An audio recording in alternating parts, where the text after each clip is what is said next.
Hey guys, it's Stephanie, aka Business Chic Mama. I hope you're doing fantastic today. Today I'm going to rant just a little bit about Amazon, and I normally don't like to bite the hand that feeds me, but I'm a little frustrated, and that's okay because in business sometimes we get frustrated. So what happened?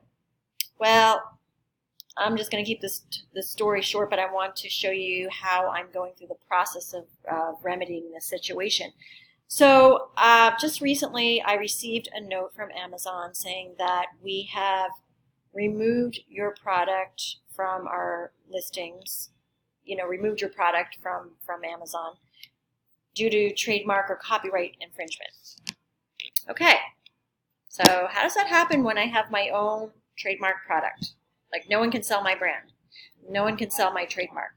So I was just like, I felt like the Seinfeld episode where the soup Nazi kitchen and the soup Nazi goes, "No soup for you."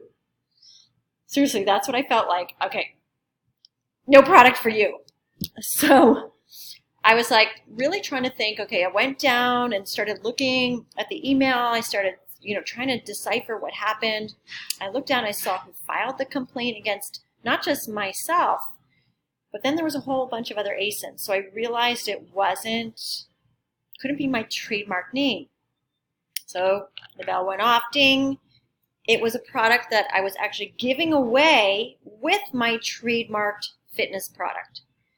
So I started thinking a little bit deeper. I'm like, okay, I looked to see what this said. And it says like live, lift or something like that. So I started to connect all the dots, and I realized that this company actually, flagged my product as trademark infringement for this little saying on the dumbbell. So I went over to the USPTO, which is United States, the Patent and Trademark Office online, where you can search for anyone's trademarks, and this was not. And I typed in this exact phrase, and it is not trademarked. Okay, so I'm stuck here. I'm like, okay, what do I do? And it's really not that easy to communicate on a trademark problem with Amazon. You can't just get on the phone. Yes, actually, no, don't get me wrong. You can get on the phone, but you cannot just speak to just a representative. They don't know. This has to go to like higher level of people in Amazon.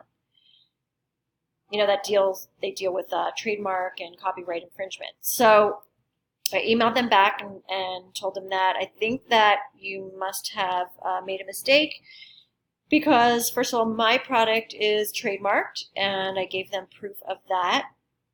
I am a brand on Amazon, and the product that I think you are speaking about is a product that I researched, and the wording is not trademarked, and you need to research this just a little bit further. And the frustrating part is that they didn't tell me exactly your product got pulled because of the wording is infringing on this company's trademark. They just said your product's taken down. No soup for you. So why am I doing this video? First of all, to show you guys that I think you maybe be watching videos about other people's successes and you think that they don't encounter mistakes or roadblocks or problems, that they're just perfect and they're just smooth sailing. It is not the truth. And I'm here to just tell you that, frustrations and roadblocks, problems happen in business. It's how do you overcome them? You just don't, you take steps to resolve your problems and frustrations and move on. So I think that's one of the reasons why I wanted to do this video, but also to show you how to take action if you do have a complaint filed against you. So what you need to do is, let's say Amazon takes your product down for trademark infringement. You need to first of all think about, what is your product infringing on? Because they probably won't tell you in the product, in the email. You need to research and see what is it. You've got to go online, get into the, to the trademark office and see if any of your phrases, your words, anything, your design, your patent is infringing against somebody else's trademark. And if it is, well, Amazon was right.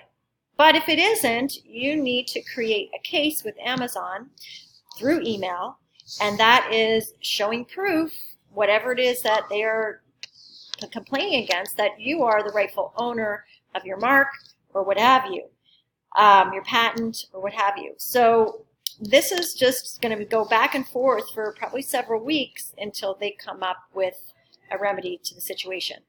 So it's just going to take time. It's very frustrating, but unfortunately, these things happen in business. So be really careful, I guess, when you're selling products to make sure, like, who would have known? I mean, honestly, this little bracelet is a bracelet that I purchased from overseas, I had no idea. I didn't even think about checking the trademark for phrases that may infringe. So, yeah, that's just be careful. Be aware of what is going on around you when you are sourcing products, because you may very well be infringing on someone else's trademark or patent, and that is not good. And enough of those, and actually Amazon could take your whole account down. Yeah, no soup for you anymore. But anyway, I hope this was helpful. I also wanted to just, share, frustration sometimes, show you that, even being in business for as long as I have been, things happen, but you learn and grow for them, and you get wisdom on what to do in the future. Anyway, if you have not subscribed to my channel, please take a moment, hit the subscribe button. And if you like this video, I would appreciate a thumbs up. It will help me, inspire me to create more content so you guys can glean from it. And of course, it is my pleasure to always help and provide useful information for anyone that is interested in online businesses, whether it's Amazon, Etsy, Poshmark, also just brick and mortar shops. This is what I specialize in. Anyway, have a great, great day. I'll let you know what happens in the outcome, and I'll see you in the next video.